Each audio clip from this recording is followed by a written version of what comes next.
naisiin ja rakastuu aina pitkätukkaisiin poikiin. Toisella on niin kova ikävä ja se kantaa käsissään kyyneleitä ja ne matkustaa pois.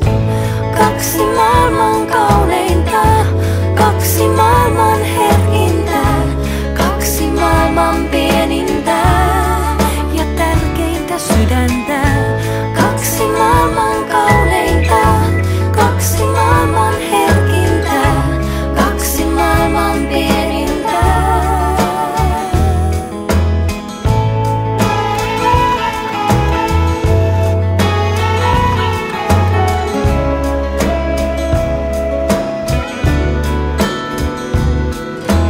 Toinen löysi kuolleen siilin vaatekaapistaan.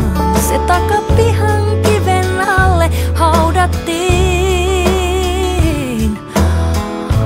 Villasukkiin tarttui multaa ja ruohoa, kun siinä haudan vierellä itkettiin. Pois lähdettiin.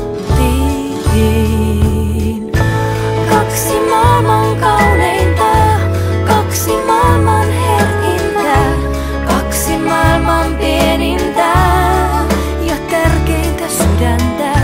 Kaksi maailman kauneinta, kaksi maailman herkintä, kaksi maailman pienintä ja ne matkustaa.